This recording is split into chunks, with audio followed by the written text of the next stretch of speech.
যেদিন বাংলাদেশ থেকে বাংলাদেশে নিযুক্ত ভারতীয় চুতমারানি হাসিনা শেখকে ছাত্র জনতা বাংলাদেশ থেকে বের করে দিয়েছে, চলে যেতে বাধ্য করেছে, it was just not that Hasina Sheikh fled the country. It's a revolution. That's the result of a revolution. What types of revolution? Under that revolution, majority of the people take the side of the state. Not for someone that Bharat একজন মাগিকে ওখানে বসাইছে দেশটাকে ধ্বংস করার জন্য, তাকে ওখান থেকে উৎখাত করা হয়েছে। তাহলে আজকের যে বিষয়টা আমার আর আপনার কাছে একটা জিনিস ক্লিয়ার করা দরকার। আপনি বলবেন যে ভাই, আপনি রাষ্ট্রবিজ্ঞানের ভাষায় আপনি বলছেন কে বড়, যাকে নির্বাচিত করা হয়েছে, আপনারা যেটাকে পার্লামেন্টারিয়ান সিস্টেম ইলেকশনের কথা বলেন, যেটা নিয়ে বিএনপি সাউয়া, আমির খসরু মাহমুদ, মির্জা ফাক, গোরখোদক আব্বাস, আব্দুল আওয়াল মিন্টু, আমির খসরু মাহমুদ চৌধুরী, যারা নির্বাচন করে গলা শুকায়, যারা কন্টিনিউয়াসলি আপনাদের সামনে রিপ্রেজেন্ট করে যে একমাত্র নির্বাচিতরা সংবিধান সম্পর্কে কথা বলতে পারবে, এবং তাদের যে কতগুলো সমর্থক আছে বেজন্মা, তারা বলে একমাত্র নির্বাচিত প্রতিনিধিরা সংবিধানের উপরে হাত দিতে পারবে। কিন্তু দর্শকবৃন্দ, একটা কথা, এসব মাদার বোর্ডরা একবারও বলে না তাদেরকে যারা নির্বাচিত করবে তাদের রায়ের উপরে সংবিধানের পরিবর্তন সম্পূর্ণরূপে বিশ্বব্যাপী প্রচলিত একটা বিধান। আলী রিয়াজের মতো লোকরা, আসিফ নজরুলের মতো লোকরা, ডিজিএফআই গুটি, মনির হায়দারের মতো শুয়োর, এরা বসে বসে গেটিস বনে গিট্টু লাগায়। কেন জানেন? যখন তারা এই কথাগুলো বলে যোগে একমাত্র নির্বাচিত প্রতিনিধিরা এই কাজটা সংবিধানের পরিবর্তন করতে পারবে, জুলাই প্রক্লেমেশন আনতে পারবে বা এটা করতে পারবে, একটা বারের জন্য এসব নিমক হারামরা বলে না ওকে নির্বাচিতরা, ওকে তোমরা বলছো নির্বাচিতরা করবে, তোমাদেরকে বাদ দেই, আমরা সরাসরি জনগণের কাছে যাই, জনগণকে জিজ্ঞাসা করি তারা কি চায়। এখন জনগণের কাছে সরকার যখন সরাসরি যায় তখন নির্বাচিত যারা তারা আপেক্ষিক হয়ে যায়। ডক্টর মোহাম্মদ ইউনূস কি এটা জানেন না? আমি বলবো না ডক্টর মোহাম্মদ ইউনূস এটা জানেন না, আমি বলবো না এটা ডক্টর খলিল জানেন না, আমি এটা বলবো না আলী রিয়াজ এটা জানেন না, তারা খুব ভালোভাবে জানে। এবং তারা যখন বলে যে একমাত্র নির্বাচিত প্রতিনিধিদের অধিকার রয়েছে সংবিধানের পরিবর্তন করার, সংস্কার করার, it's a simple matter. Doctor Mohammad Yunus of course শিক্ষিত, আমার চেয়ে তো বটেই, উনি অনেক শিক্ষিত, অনেক অভিজ্ঞ, অনেক দূরদৃষ্টি সম্পন্ন, অনেক দেশপ্রেমিক, কিন্তু বাংলাদেশের গুটি যারা চালে, ওই গুটি চালে doctor Mohammad Yunus, he become childish. Why Dr. Mohammad Yunus has to become childish? উনি বাংলাদেশে গিয়েছেন, উনি বাংলাদেশে যাওয়ার পরে যেদিন উনি ক্ষমতা নিয়েছেন, উনি ওই দিন একটা কাজ করতে পারতেন। 8 তারিখে ক্ষমতা নিয়েছেন, উনার বলা উচিত ছিল আগামী 3 মাসের মধ্যে আমি রেফারেন্ডাম দেব। ওই রেফারেন্ডাম ডিসাইড করবে যে এটা বিপ্লবী সরকার হবে, আগের সংবিধানকে আমরা রাখবো নাকি আগের সংবিধানকে আমরা বাদ দেব। ডক্টর মোহাম্মদ ইউনূস যদি এই কাজটা করতেন, ক্ষমতা নেয়ার 1 দিন বা 2 দিন পরে যদি গণভোটের ঘোষণা দিতেন এবং 2টা বিষয়ের উপরে জনগণের রায় চাইতেন, whether he is going to offer people that either সংস্কার করবে না সংবিধানের পরিবর্তন করবে, এই 2টার উপরে জনগণ কি বলে। ডক্টর মোহাম্মদ ইউনূস এই কাজটা করতে ব্যর্থ হয়েছে। ডক্টর ইউনূস যদি এই কাজটা করতেন, আজকের যে সমস্যাটা গভর্নিং এর ক্ষেত্রে তৈরি হয়েছে, people are coming forward and saying this government is an illegitimate government. এই কথাটা বলার সুযোগ ডক্টর মোহাম্মদ ইউনূস তাদের হাতে তুলে দিয়েছে। ডক্টর মোহাম্মদ ইউনূসের ভুল সিদ্ধান্ত মির্জাফর ওয়াকারুজ্জামানকে শক্তিশালী করেছে। ডক্টর মোহাম্মদ ইউনূসের সময়োপযোগী সিদ্ধান্ত নেওয়ার ব্যর্থতা চুপ্পুকে আজও ক্ষমতায় রেখেছে। ডক্টর মোহাম্মদ ইউনূসের সময়োপযোগী সিদ্ধান্ত নেওয়ার ব্যর্থতার জন্য শিরিন শারমিন দেশে বসে আছে।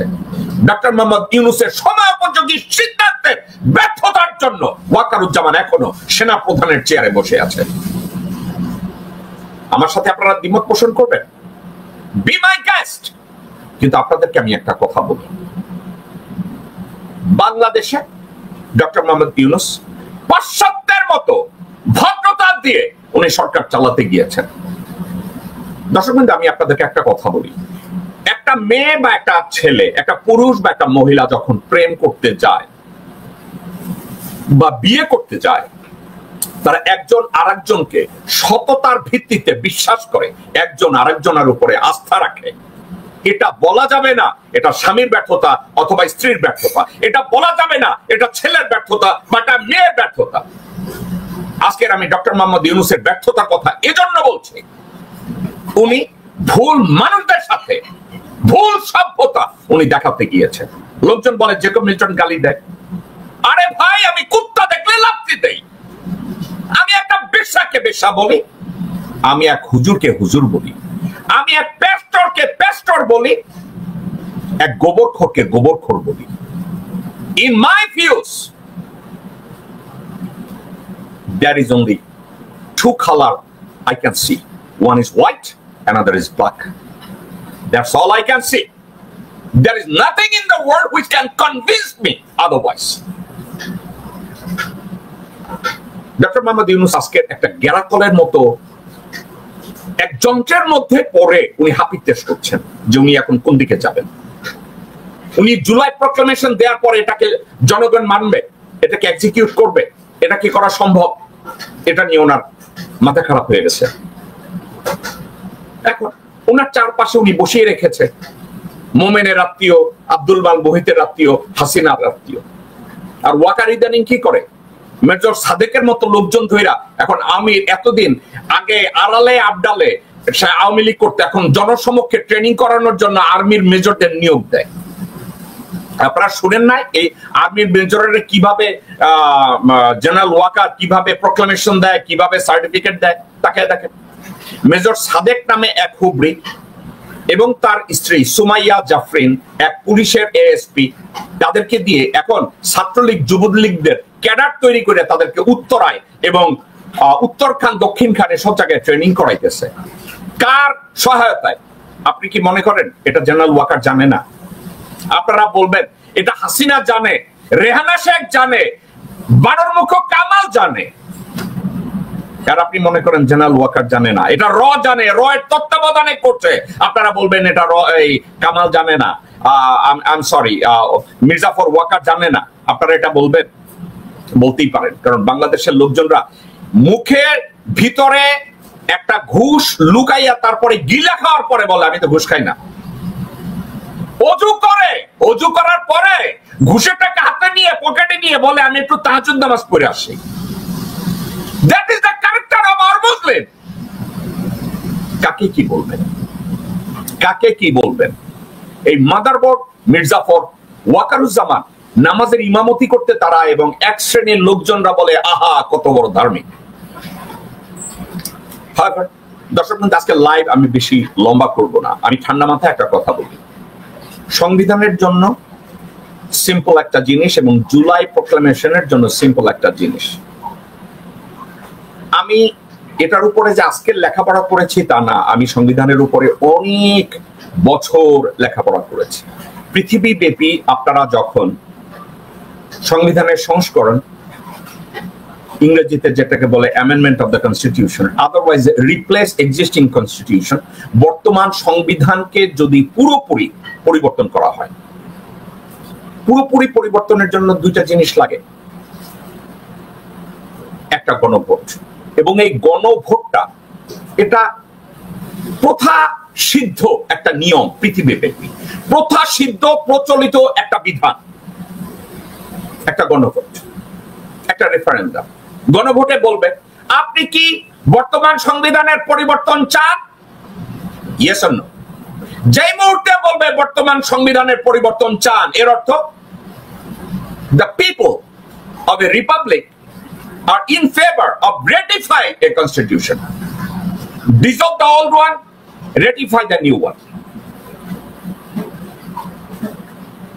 আজকে বিএনপির শাওয়ার মতো এস আলমের 2 টাকার কর্মচারী যখন বলে একমাত্র জনপ্রতিনিধি, নির্বাচিত প্রতিনিধিদের ক্ষমতা আছে, এই বিএনপির শাওয়াকে কেউ যদি 10টা লাথি মেরে ওকে যদি গরুর মুখ খাওয়ায়, then probably he will become a little mature.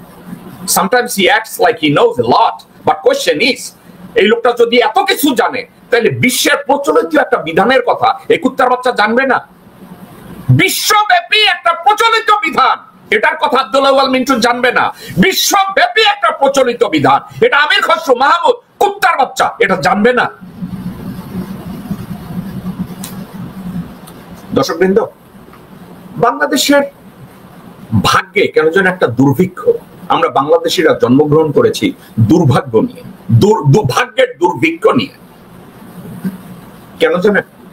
আমরা নির্বাচিত করতে গেলে বদির মতো লোককে দেখি। বদি মানে কক্সেস বাজারে যে ফেন্সিডিল ব্যবসা করত, ড্রাগ ব্যবসা করত, বদি, কক্সেস বাজারের বদি। এখন এই বদি হবে বিএনপি শাওয়া, এস আলমের কর্মচারী। এই বিএনপি শাওয়া ভারতে পালায় যে নিজেকে গুমের নাটক করছে। এই শাওয়া এখন দেশে এসে সব জায়গায় আঙ্গুল জায়গায়, সে লেখাপড়া জানে, সেইটা জানে, সে ওইটা বুঝে, লোকজনদেরকে ম্যানিপুলেট করে। আর বিএনপি অন্য কোনো নেতা খুঁজে পায় না, একমাত্র শাওয়াকেই পাঠাতে হবে, কারণ শাওয়া is a trusted one by র। ভারতের র এই শাওয়া ছাড়া দ্বিতীয় কাউকে আর বিশ্বাস করে না। এবং তারেক রহমানের বাপের সাথে নাই, তার বাবা জিয়া রহমান কবর থেকে বলতে পারবে না শাওয়াকে আর কোনো মিটিং এ পাঠায় না, কারণ শাওয়া দ্যাট পাওয়ারফুল। শাওয়া ইজ সার্টিফাইড বাই র, শাওয়া ইজ সার্টিফাইড বাই মোদি, শাওয়া ইজ সার্টিফাইড বাই সেনাপ্রধান Mir Jafar. Therefore, শাওয়া is the one who is going to decide what to do and what not to. কিন্তু ঠান্ডা মাথায় আপনাদেরকে বলি, নির্বাচন, ডক্টর মোহাম্মদ ইউনূস যে নির্বাচনের ঘোষণা বলেন যে আগামী বছরের এপ্রিল মাসে নির্বাচন হবে। আমি নির্বাচনের পক্ষে, আমি নির্বাচনের বিপক্ষে না, কিন্তু একটা কথা আমি বলতে চাচ্ছি, নির্বাচনের আগে উনি নির্বাচন যদি এপ্রিলে দেন, তাইলে ওই নির্বাচন এপ্রিলের আগে ইমিডিয়েটলি এই বছরের মধ্যে সেপ্টেম্বর বা অক্টোবরের মধ্যে, অক্টোবর 31 মধ্যে দেশে একটা গণভোট হওয়া অত্যন্ত জরুরি। Doctor Mohammad Yunus, without a referendum, I am asking you not to hold any general election. আপনি বাংলাদেশে 20 কোটি মানুষের ভিতরে, আমি বিশ্বাস করি এবং আমি জানি এবং আমার স্টাডি এবং আমার অর্গানাইজেশন চেক করে দেখেছে, 75 to 80% লোকজন আপনার সরকারকে সাপোর্ট, আপনার সরকারকে না আপনাকে সাপোর্ট করে।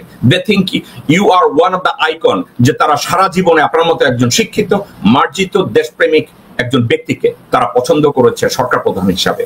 ডক্টর মোহাম্মদ ইউনূস, এর দায়ভার আমার উপরে অনেক বেশি জন্মায়, কারণ আপনার নামটা আমি প্রপোজ করেছিলাম আমেরিকান স্টেট ডিপার্টমেন্ট। আপনি এমন একটা স্কোয়ার জায়গায় আমাকে ফেলে দিয়েছেন আপনার নাম প্রস্তাব করায়। অনেক লোকজন এখন আপনার জন্য আমাকে গালি দেয় যে জেকব ভাই, আপনি আর খুঁজে করে পান নাই ইউনূসের মতো লোককে আপনি ওখানে প্রস্তাব করলেন। আমার দৃষ্টিতে আপনি একজন আইকন। আমার দৃষ্টিতে আপনার চেয়ে যোগ্য কোনো ব্যক্তিত্ব আমি বাংলাদেশে দেখি না, যার জন্য আমি স্টেট ডিপার্টমেন্টে যখন গিয়েছি আমি নির্বিঘ্নে গর্বের সাথে আপনার নামটা উচ্চারণ করেছি। কিন্তু গত 12 মাসে, গত 1 বছর সময়, you just put me down and put other people down. আমি গর্ব অনুভব করছি আপনি ভদ্রতা দেখিয়েছেন, আমি গর্ব অনুভব করছি আপনি আলাপ আলোচনার ভিত্তিতে সবকিছু করতে গিয়েছেন। কিন্তু আপনি তো জানতেন আমরা নিমকহারামের গোষ্ঠী, আমরা বেঈমানের গোষ্ঠী। এই নিমকহারাম বেঈমানরা মুখ জাগিয়ে এবং পাছার কাপড় খুলে ভারতীয়দের জন্য দাঁড়ায় থাকে বেঈমানি করার জন্য। আপনি জানেন এটা, জানার পরে আপনি কাদের সাথে ভদ্রতা দেখাতে গিয়েছেন এবং আপনি জানেন আপনি ভদ্রতা দেখাবেন। আপনি যদি ভদ্রতা দেখাতে যান, তো ভদ্রতা দেখাতে গেলে আপনি কেন প্রথমে রেফারেন্ডামের কথা বলেন নাই? সংস্কার করা যাবে কি যাবে না, আপনি কেন এটাকে ক্লিয়ার করেন নাই? সংবিধানের সঠিক পরিবর্তন, কমপ্লিট পরিবর্তন, যেটা বেগম খালেদা জিয়াও চায়, কেন সেটা করেন নাই? আপনি কি জানেন ডক্টর মোহাম্মদ ইউনূস, আপনি আগস্টের 8 তারিখে ক্ষমতা নিয়েছেন, আপনি যদি ডিক্লেয়ার করতেন আগস্টের 8 তারিখে ক্ষমতা নেয়ার পরে আপনি যদি বলতেন by October 31st there would be a referendum, আপনি এটা কেন করেন নাই? এখন যেটা করেন নাই, আপনি করেন নাই, এটা নিয়ে আমি কথা বলবো না। রেফারেন্ডামে আপনি 2-3টা সাবজেক্টকে দিয়ে দেন, আপনি এই সাবজেক্টটাকে ক্লারিফাই করেন of the book. Doctor Mohammad Yunus, জাতির পিতার প্রশ্নে আপনি রেফারেন্ডামের মধ্যে এটা টেনে দেন, সরকার পদ্ধতিটাকে রেফারেন্ডামের মধ্যে তো টেনে নেন, সংবিধান পরিবর্তন রেফারেন্ডামের মধ্যে দিয়ে দেন, আপনি 3 থেকে 4টা সাবজেক্টকে সামনে ঠেলে দেন, এটার উপরে গণভোট চান। শুধু মেক শিওর করেন এই গণভোটটা যেন ফেয়ার অ্যান্ড স্কোয়ার হয়, এখানে যেন কোনো প্রকার দুর্নীতি না হয়, এখানে যেন দিনের ভোট রাতে না হয়, এই ভোটকে কেউ যেন ম্যানিপুলেট করতে না পারে। আপনার দায়িত্ব সেট এটা ছিল। আপনি যদি এটা করতেন এবং এখনো সেটা করেন, আপনি বাংলাদেশের দাঁড়ায় যাবেন। You will become one of the iconic character. That character would be bigger than Bangladesh. আপনি এই কাজটা না করে আপনি গুটি গুটি পা করে আপনি করছেনটা কি?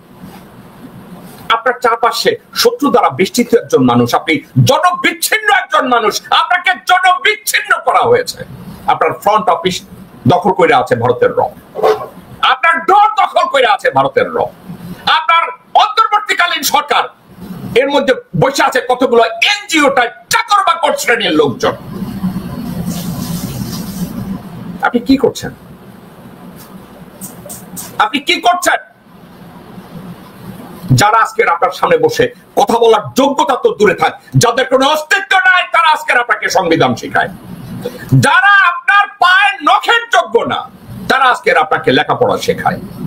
যারা আপনার জুতা পলিশ করার যোগ্যতা নাই, তারা আজকের আপনার সাথে আপনাকে ব্ল্যাকমেইল করার চেষ্টা করে। এই সুযোগটা কে দিচ্ছে? আপনার মনে হয় না আপনার সামান্য ব্যর্থতা আপনাকে এই সুযোগগুলো তারা নিয়ে নিছে? আজকের ওয়াকারের মতো 2 টাকা প্রজাতন্ত্রের কর্মচারী কি করে আপনার সাথে বেয়াদবি করে? কেন করে? আপনি যদি বলতেন অক্টোবরের 31 তারিখের মধ্যে আমি রেফারেন্ডাম দেব, আপনি যদি আজকে ডিক্লেয়ার করেন, আপনি তো বলছেন এপ্রিলের যে কোনো সময় প্রথমার্ধে জাতীয় নির্বাচন হবে, আপনি তো এটা বলছেন, আপনি এখন বলে দেন যে অক্টোবর বা নভেম্বরের মধ্যে রেফারেন্ডাম হবে। জনগণ, আপনি নির্বাচিত না, নির্বাচিত ব্যক্তিদেরকে যারা নির্বাচিত করবে তারা বলে না জনপ্রতিনিধি, আপনি বলবেন আমি জনগণের কাছে যাব, জনগণ আমাকে বলবে আমি পুরানো সংবিধান রাখবো অথবা রাখবো না, জনগণ ডিসাইড করবে সরকারের পদ্ধতি, whether it would be presidential or parliamentarian. আপনি এই বিষয়গুলোকে কেন সেটেল করে যান না? আপনি যেভাবে নির্বাচন করছেন, দেশের লোকজন এখন যেভাবে ভারতপন্থীরা নির্বাচন করছে, পরিস্থিতি কোন দিকে যাচ্ছে ডক্টর মোহাম্মদ ইউনূস আপনি কি জানেন? বিডিআর পিলখানা হত্যার বিচার হবে না। চট্টগ্রামের কক্সবাজারে যে প্রদীপ খুন করতে করতে টায়ার্ড হয়ে গেছে, এই কুত্তার বাচ্চারও বিচার হবে না, ফাঁসি কার্যকর হবে না। বাংলাদেশের গুম খুনের কোনো বিচার হবে না। দেলোয়ার হোসেন সাঈদী, তাকে যে মেরে ফেলা হয়েছে, তার কোনো বিচার হবে না। এতগুলো গুম হয়েছে, এতগুলো খুন হয়েছে, ধর্ষণ হয়েছে, তারও কোনো বিচার হবে না। এর সব দায়ভার কার ঘাড়ে যাবে? আপনার ঘাড়ে যাবে ডক্টর মোহাম্মদ ইউনূস। কেন যাবে? আল্লাহ না করুন আপনি যদি ফেল করেন, আপনি হবেন বাংলাদেশের সবচেয়ে ঘৃণিত একজন ব্যক্তি। বলবে সমগ্র যোগ্যতা এবং সুযোগ থাকার পরে এই জাতিকে সঠিক নির্দেশনা দিতে ব্যর্থ হয়েছে। Come on man, you are 84 years old. আপনাকে শিক্ষা দেওয়ার যোগ্যতা আমার নাই, আপনাকে জ্ঞান দেওয়ার যোগ্যতা আমার নাই, আপনাকে ম্যানেজমেন্ট শেখানোর যোগ্যতা আমার নাই, কিন্তু একটা জিনিস আপনি স্পেসিফিক কোথায় ভুল করেছেন এটা নিয়ে বলার মতো জায়গা আপনি তৈরি করে দিয়েছেন। বিএনপি শাওয়ার মতো লোকজনরা যদি আপনাকে সমালোচনা করে, ওবায়দুল কাদেরের মতো বালছল যদি আপনাকে সমালোচনা করে, আমির খসরু মাহমুদের মতো চাকর বাকররা যদি আপনাকে সমালোচনা করে, ডক্টর ইউনূস, আমি তো আপনার ছেলের মতো, পুত্র তুল্য, আপনাকে বাবার মতো দেখি, আপনাকে যথেষ্ট যোগ্য মনে করি, আপনাকে যথেষ্ট দূরদৃষ্টি সম্পন্ন মনে করি। বিদায় আমেরিকার পররাষ্ট্র দপ্তরে গিয়ে আপনার কথা বলেছি, এখনো বলি, জাতিসংঘে গিয়ে বলি, পেন্টাগনে গিয়ে বলি। আর আপনি কি করছেন? আমি জানি না what is your plan, কিন্তু একটা কথা আপনাকে বলি, the plan you are following is not working. The people who are following you, people who are occupying your front office, they are not serving the purpose of the country. The person you put in front of your door, they are working on behalf of other country. I don't want to mention those coarse character.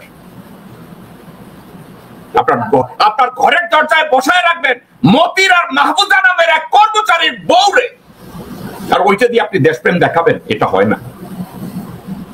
Doctor Mohammad Yunus ইবলিস, শয়তান, অনেক যোগ্য এক চরিত্র, অনেক যোগ্য এবং বিজ্ঞ এক চরিত্র। ইবলিস দুনিয়ার বহু কালাম, আসমানি কিতাব মুখস্থ করছে, কিন্তু আল্লাহ তাকে ব্যবহার করতে পারে নাই। ডক্টর মোহাম্মদ ইউনূস, আপনার বোঝা উচিত আপনি ইবলিসকে ব্যবহার করে বুঝাতে চাইছেন they are manageable. Doctor Mohammad Yunus, you are wrong. ইবলিসরা ইবলিসের কাজ করবে, ইবলিসের যোগ্যতাকে আপনি ব্যবহার করতে চেন না, কিন্তু আপনি ব্যবহার করছেন। ইউ আর মেকিং সাম ইবলিস অ্যাজ উপদেষ্টা, অ্যাজ রিফর্মার। কি করছেন? I don't think that goes in favor your legacy. It's not. আপনি নিজে চিন্তা করে দেখেন, আপনার লেগেসি যদি আপনি চিন্তা করেন, when you are going to retire, what would be your legacy? আপনি নোবেল পাইছেন, এই কথা বেশি বলবে, নাকি বাংলাদেশকে জাহান্নামের চৌরাস্তায় ঢুকাই দিয়ে গেছেন এইটা মানুষ মনে রাখবে?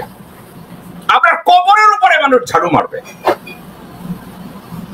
আমি শুনছি আপনার রেপুটেশনের উপরে, আপনার লেগেসির উপরে আপনি অনেক সচেতন, কিন্তু দরজায় রাখছেন ইবলিস, যে ইবলিসের জামাই প্রথম আলোর চাকরি করে, ডেইলি স্টারের চাকরি করে, অর্থাৎ কুত্তার বাচ্চা ভারতের কর্মচারীর বউ রাখছেন আপনার ঘরের দরজায়। ডিজিএফআই কতগুলো বালছল ফালায় রাখছেন আপনার দরজায়। আপনি মনে করতেছেন আপনি জনগণের পক্ষে কাজ করতেছেন? Doctor Mohammad Yunus, I don't think so. ঠিক আছে, আই ডোন্ট থিংক সো। আপনারা বুঝতে বাকি আছে যে ওয়াকার, সেনাপ্রধান মির্জাফর, বিমান বাহিনীর প্রধান এবং নৌবাহিনীর প্রধান আপনাকে জবাই দেওয়ার জন্য তৈরি। আপনি ডক্টর খলিলকে নিয়োগ দিয়েছেন, অত্যন্ত যোগ্য মানুষ, অত্যন্ত দূরদৃষ্টি সম্পন্ন মানুষ, অল রাইট, কিন্তু ডক্টর খলিলের নাম আমি প্রস্তাব করি না। ডক্টর খলিলের নাম আমি প্রস্তাব করি না, আমি আপনার নাম প্রস্তাব করছি। আপনি আজকে সঠিকভাবে একটা রেফারেন্ডাম দিয়ে আপনি অনেক কিছু লেজিটিমেট করতে পারেন, কিন্তু আপনি করছেন না। আপনার চোখের সামনে মেজর সাদেক নামের এক লোককে সেনাপ্রধান মির্জাফর দেখেন, তাকে রিকগনাইজ করে, এখন তার মাধ্যমে এখন আওয়ামী, যুবলীগ, ছাত্রলীগ, কুত্তালীগ, হারামজাদা লীগ, বেশ্যা লীগ, ওলামা লীগ তাদেরকে সে ট্রেনিং করায়। কার তত্ত্বাবধানে? ওয়াকারের তত্ত্বাবধানে। এটা ওয়াকার জানে, সেনাবাহিনীর ওয়াকারপন্থীরা এবং ভারতপন্থীরা তা জানে, এবং আপনি চুপ করে আছেন। ওয়াকার সেনাবাহিনীর শৃঙ্খলা ভঙ্গ করেছে মোর দেন 10 টাইমস, আপনি তা বিচার করেন না। সেনাবাহিনী, নৌবাহিনী, বিমান বাহিনীর প্রধানরা একের পর এক সশস্ত্র বাহিনীর প্রোটোকল ভঙ্গ করছে, ডিসিপ্লিন ভঙ্গ করছে। You fail to act. আপনি বলবেন আমি একটা গ্যারাকলে পড়ে আছি। আপনি গ্যারাকল থেকে বেরোনোর জন্য কি করছেন? না আপনি একটা রেফারেন্ডাম অফার করছেন, না আপনি একটা প্রেস কনফারেন্স করছেন। আপনি জনগণকে বুঝাতে চাইছেন you are one of the biggest kahuna, but still people are looking that what kahuna do you have, what do you have under your asset. আপনাকে তো একটু দেখাতে হবে রে ভাই। আপনি ওখানে বসে থাকবেন প্রধান উপদেষ্টার চেয়ার নিয়ে, আপনি সেলিব্রিটি হয়ে তো লোকজনের অটোগ্রাফ দেওয়ার জন্য বাংলাদেশের দায়িত্ব পালন করতে যান নাই। Doctor Mohammad Yunus, once upon a time I was the director of operation for Macy's। আমি যখন মেসি ডিরেক্টর অফ অপারেশন ছিলাম, আমি তো লোকজনের পছন্দের জন্য ওখানে যাই নাই, আমি 800 এমপ্লয়ি ম্যানেজ করছি, আমার সুপা দিয়ে, আমার ব্রেন দিয়ে, আমার হাত দিয়া। আমি তো ওখানে অটোগ্রাফ দেওয়ার জন্য যাই নাই, আমি তো মানুষের লাইকিং এর জন্য যাই নাই। আপনি কি ওখানে লাইকিং এর জন্য গেছেন? আমি জানি না। ডক্টর মোহাম্মদ ইউনূস, আপনাকে যখন আমি সমালোচনা করি, আমার নিজের বুকে রক্তক্ষরণ হয় একটা কারণে, কারণ আপনাকে আমি ভোট দিয়েছি প্রথমে। আমার আগে আপনাকে সরকার প্রধান হিসাবে কেউ ভোট দেয় নাই, আমি দিয়েছি আগে। আপনার ক্যান্ডিডেসি আমি ডিক্লেয়ার করছি আমেরিকায়। আপনাকে যখন আমি সমালোচনা করি, আমার বুকে রক্তক্ষরণ হয় একটা কারণে, যেই নাম, যেই ব্যক্তিকে আমি মনে করেছি বাংলাদেশের সবচেয়ে যোগ্য, আজকের আপনি যদি become the burden of the country, if you become the burden of the welfare of the citizen of Bangladesh, এর চেয়ে লজ্জাস্কর কিছু হতে পারে। বাংলাদেশের মানুষের নির্বাচন দরকার নাই, এই মুহূর্তে বাংলাদেশের মানুষের দরকার রেফারেন্ডাম। নির্বাচিত প্রতিনিধিদের কুস্তি বাড়ি আমি, যারা নির্বাচিত করবে তাদেরকে আমার দরকার। তারা সিদ্ধান্ত নিবে পুরানো সংবিধানকে গার্বেজ করব, আমরা নতুন সংবিধানকে রেটিফাই করব। আমার জনগণ দরকার, আর জনগণের দরকারের জন্য আমার গণভোট দরকার।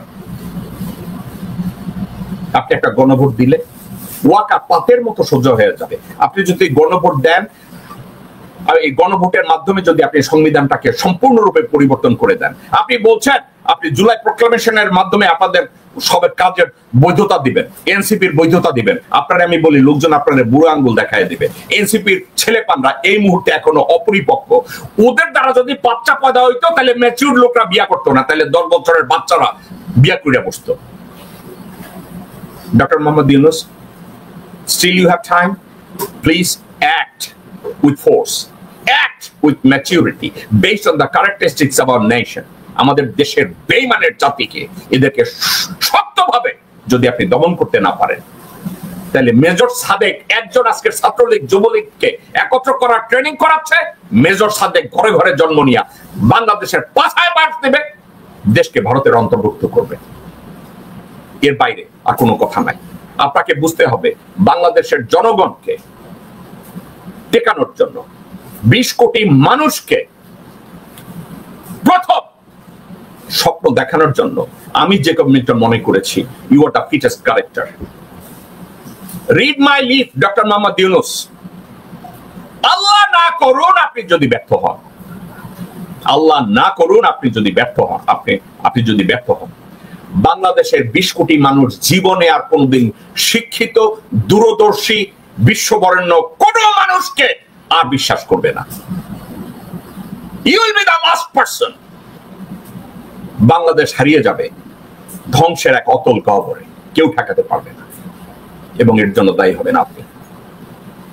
আপনার লেগাসিকে আমি সম্মান করি, আপনার লেগাসিকে আমি আপহোল্ড করব, আপনার লেগাসি আমি কাঁধে নিয়ে দৌড়াবো, কিন্তু আপনি আমাকে ওই সুযোগটা দেন। So far you haven't offered me one. Doctor Mohammad Yunus, অনলাইনে আশেপাশের লোকজনরা খালি আপনার অ্যাটেনশন চায়, আপনার উপদেষ্টা হবে, আপনার পাল হবে, আপনার আঙ্গুল হবে। আমাকে অফার করার মতো আপনার কিছু নাই আদার দেন স্রেফ দোয়া। আপনার দরজার চকিদার হওয়ার শখ আমার নাই, উপদেষ্টা হওয়ার মতো শখ স্বপ্ন আমার নাই, এই বালচল হওয়ার মতো ওদের দরকার আমার নাই। But you can offer me one. আমার জন্য দোয়া করতে পারেন এবং আমার ওই দেশটাকে আপনি রক্ষা করতে পারেন। Just do that, it would be a biggest gift in my life time. এর বাইরে আপনার কাছে আর আমার চাওয়া পাওয়ার কিছু নাই। দর্শকবৃন্দ, এই ছিল আমাদের শো। এর বাইরে আগামীকালকে বাংলাদেশ সময় রাত 11টায় অন্য একটা বিষয় আমি আপনাদের সামনে কথা বলবো। দর্শকবৃন্দ, ভালো থাকবেন, সুস্থ থাকবেন, আমার জন্য দোয়া করবেন। আসসালামু আলাইকুম ওয়া রাহমাতুল্লাহি ওয়া বারাকাতুহু।